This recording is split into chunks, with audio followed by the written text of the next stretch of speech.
একজন বাংলাদেশি কৃষককে ধরে নিয়ে গেল বিএসএফ। এর জবাব দিতে কয়েক ঘন্টার মধ্যেই সীমান্তের ওপার থেকে দুই ভারতীয় কৃষককে ধরে আনলো বাংলাদেশের মানুষ।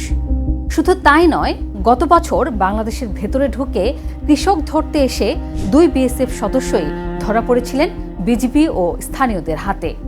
আর একসময় যে সীমান্তে বিএসএফের গুলিতে বাংলাদেশি নিহত হওয়ার খবর ছিল আতঙ্কের বিষয়, সেই সীমান্তেই এখন শত শত বাংলাদেশি রাত জেগে মানব বেষ্টনী তৈরি করে কথিত পুশিন ঠেকাচ্ছেন। তাহলে কি সত্যি বদলে গেছে বাংলাদেশ ভারত সীমান্তের হিসাব? ভারত কি আগের মতোই বাংলাদেশের সীমান্তে প্রভাব বিস্তার করতে পারছে, নাকি দক্ষিণ এশিয়ার পরাশক্তির বর্ডার ফোর্স বিএসএফের সামনে দাঁড়িয়ে এখন পাল্টা জবাব দিতে শিখছে বাংলাদেশের সীমান্তবর্তী মানুষ ও বিজিবি? আপনি সীমান্তের মানুষ হলে হয়তো এই দৃশ্য আপনার কাছে নতুন নয়, কিন্তু দেশের অন্য প্রান্তে বসে যারা এই ভিডিও দেখছেন তাদের কাছে প্রশ্নটা হলো, সীমান্তের বাংলাদেশ সত্যি আগের চেয়ে বেশি সাহসী হয়েছে, নাকি এগুলো এখনো বিচ্ছিন্ন কিছু ঘটনা? জানবো আজকের এক্সপ্লেইনারে। সঙ্গে আছি মৌসুমী সুলতানা।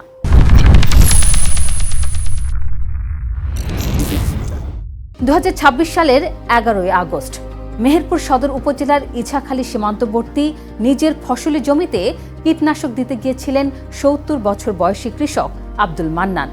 সেখান থেকেই তাকে ধরে নিয়ে যায় বিএসএফ। এই খবর ছড়িয়ে পড়তেই স্থানীয়রা বিএসএফ এর কাছে তাকে ছেড়ে দেওয়ার অনুরোধ করেন, কিন্তু সেই অনুরোধে মন গলেনি বিএসএফ জওয়ানদের। আর ঠিক এরপরই ঘটে এক নাটকীয় ঘটনা। সীমান্ত এলাকায় থাকা সচিন কর্মকার ও নারায়ণ দেব নামে দুই ভারতীয় কৃষককে ধরে আনেন বাংলাদেশের গ্রামবাসীরা। অর্থাৎ একজন বাংলাদেশিকে তুলে নিয়ে গেল বিএসএফ, পাল্টা জবাবে দুই ভারতীয়কে ধরে আনলো বাংলাদেশের মানুষ। এরপরে দুপুরে বসে বিজিবি বিএসএফ এর পতাকা বৈঠক। শেষ পর্যন্ত তিনজনকেই নিজ নিজ দেশের সীমান্তরক্ষী বাহিনীর কাছে হস্তান্তর করা হয়। কিন্তু এখানেই আসল প্রশ্নটা শুরু। এটা কি কেবল স্থানীয় মানুষের ক্ষোভের ঘটনা, নাকি সীমান্তে বাংলাদেশিদের আচরণে তৈরি হয়েছে বড় কোনো পরিবর্তন? গত 1.5 বছরে এমন কয়েকটি ঘটনা থেকে দেখা যাচ্ছে, বিএসএফ কোনো বাংলাদেশিকে আটক করলে স্থানীয়রা এবার চুপ করে থাকছেন না। 2025 সালের মে মাসে দিনাজপুরের বিরল সীমান্তে দুই বাংলাদেশি কৃষককে বিএসএফ ধরে নেওয়ার পর বাংলাদেশের স্থানীয় গ্রামবাসীরা পাল্টা দুই ভারতীয় কৃষককে আটক করে বিজিবির কাছে দেন। পরে পতাকা বৈঠকের মাধ্যমে 4 জনকেই ফেরত দেওয়া হয়। এমন ঘটনা হয়তো কাকতালীয়, কিন্তু দুটো আলাদা আলাদা সীমান্তবর্তী স্থানের দুটো ঘটনা। এখন কিন্তু প্রশ্ন আর কাকতালীয় থাকে না, কারণ এর মধ্যে ঘটেছে আরও বড় একটি ঘটনা। সময়টা 2025 সালের 29 এপ্রিল। বাংলাদেশের ভেতরে ঢুকে বাংলাদেশি কৃষকদের ধরতে গিয়েছিলেন দুই বিএসএফ জওয়ান, কিন্তু এবার তারা নিজেরাই আটকা পড়ে যান বিজিবি ও স্থানীয়দের হাতে। আর এরপরের দৃশ্যটি যেন পুরো গল্পের প্রতীক হয়ে যায়। সীমান্তের ওপার থেকে অস্ত্র হাতে এসেছিলেন বিএসএফ সদস্যরা, কিন্তু বাংলাদেশের মাটিতে এসে বাংলাদেশিদের হাতেই ধরা পড়েন তারা। যান নিয়ে পালানোর চেষ্টা করে ব্যর্থ হয়ে আটক হয় সেই 2 জন ভারতীয় জওয়ান। আর তারপর বিজিবি সদস্যের পা ধরে ক্ষমা চাওয়ার দৃশ্য। পরে ক্ষমা চাওয়ার পর তাদের যথাযথ প্রক্রিয়ায় বিএসএফ এর কাছে হস্তান্তর করা হয়। বাংলাদেশের সীমান্তে পরিবর্তনের আরেকটি বড় ছবি দেখা গেছে কথিত পুশিন ঠেকানোর ঘটনায়। 2025 সালের 16 মে ব্রাহ্মণবাড়িয়ার বিজয়নগর সীমান্তে স্থানীয়দের মাইকিং করে সীমান্তে জড়ো করা হয়। বিজিবির সঙ্গে স্থানীয়রাও অবস্থান নেন বাংলাদেশ ভারত সীমান্তে। অভিযোগ ছিল বিপুল সংখ্যক ভারতীয় নাগরিককে বাংলাদেশের ভেতরে ঠেলে দেওয়ার চেষ্টা হতে পারে। বাংলাদেশি গ্রামবাসীদের প্রতিরোধে সেই চেষ্টা ব্যর্থ হয়। এরপর একই বছরে 30 মে কুড়িগ্রামে কয়েকশো স্থানীয় মানুষ প্রায় 1 কিলোমিটার দীর্ঘ মানববেষ্টনী তৈরি করে রাতভর সীমান্ত পাহারা দেন। কোথাও মসজিদের মাইকে ঘোষণা দিয়ে, কোথাও লাঠি হাতে, কোথাও শত শত মানুষ রাত জেগে সীমান্ত পাহারা দিয়েছেন। অর্থাৎ সীমান্তের মানুষ এখন শুধু চেয়ে চেয়ে দেখছেন না, প্রয়োজনে বিজিবির পাশাপাশি নিজেরাই সীমান্তে দাঁড়িয়ে যাচ্ছেন। আমরা কি ভুলে গেছি একসময় এই সীমান্তের নাম শুনলেই কেন ভয় পেত মানুষ? আপনাদের নিশ্চয়ই ফেলানির কথা মনে আছে। তাহলে হয়তো বুঝতে পারবেন আজকের দৃশ্যটা কেন এত আলাদা। এখানে ফিরে যেতে হবে একটু পেছনে। বাংলাদেশ ভারত সীমান্তে বহু বছর ধরে হত্যা, আটক, কাঁটাতারের বেড়া, পুশিন এবং সীমান্তে বাংলাদেশি নাগরিকদের হয়রানির অভিযোগ নিয়ে উত্তেজনা ছিল। আর এই বাস্তবতার সবচেয়ে নির্মম প্রতীক হয়ে আছে একটি নাম, ফেলানি খাতুন। 2011 সালের 7 জানুয়ারি কুড়িগ্রাম সীমান্তে কাঁটাতার পেরিয়ে বাংলাদেশে ফেরার সময় বিএসএফ এর গুলিতে নিহত হন কিশোরী ফেলানি। দীর্ঘ সময় তার মরদেহ কাঁটাতারের বেড়ায় ঝুলে থাকার ছবি ছড়িয়ে পড়ে দেশ বিদেশে। ফেলানি হয়ে ওঠেন বাংলাদেশ ভারত সীমান্তে সীমান্ত হত্যার নির্মমতার অন্যতম প্রতীক। এই সীমান্তের কাঁটাতারে একসময় ঝুলে থাকত বাংলাদেশের অসহায়ত্বের ছবি। আর আজ একজন বাংলাদেশি কৃষককে ধরে নিয়ে যাওয়ার পর 2 ভারতীয় কৃষককে ধরে আনছেন বাংলাদেশেরই মানুষ। 2 ছবির মাঝে পেরিয়ে গেছে দীর্ঘ 15 বছর। প্রশ্ন একটাই, এই 15 বছরে কি বদলে গেছে বাংলাদেশের সীমান্তবর্তী মানুষের আত্মবিশ্বাস ও মানসিকতা? বাংলাদেশ কি এখন ভারতের চেয়ে শক্তিশালী? উত্তরটা হচ্ছে না।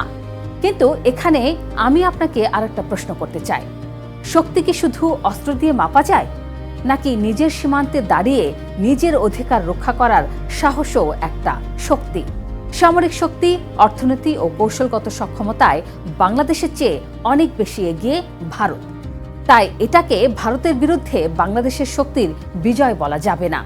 কিন্তু সীমান্তের ক্ষমতার সমীকরণ শুধু ট্যাঙ্ক, যুদ্ধবিমান কিংবা সেনা সংখ্যা দিয়ে তৈরি হয় না। সেখানে আরেকটি বিষয় কাজ করে, প্রতিরোধ। অর্থাৎ আপনি যত বড় শক্তিই হন, আপনার প্রতিটি পদক্ষেপের একটা প্রতিক্রিয়া হবে, এই ধারণা তৈরি হওয়া। আর বাংলাদেশ ভারত সীমান্তে হয়তো সেই ধারণাটাই কিছুটা বদলাচ্ছে। 1. বিজিবির অবস্থান। সীমান্তে কথিত পুশিন বা অনুপ্রবেশের ঘটনায় বিজিবি এখন অনেক বেশি দৃশ্যমানভাবে প্রতিরোধ করছে। 2. স্থানীয় মানুষের সম্মিলিত প্রতিরোধ।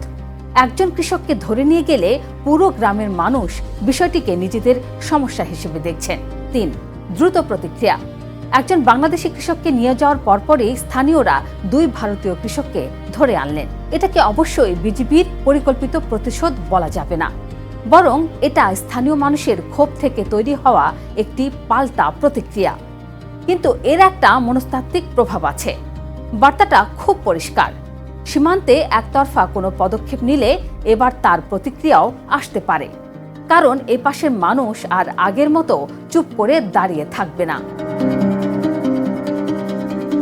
তাহলে কি সত্যি দিন বদলে গেছে? হ্যাঁ, কিছুটা, কিন্তু পুরোপুরি নয়।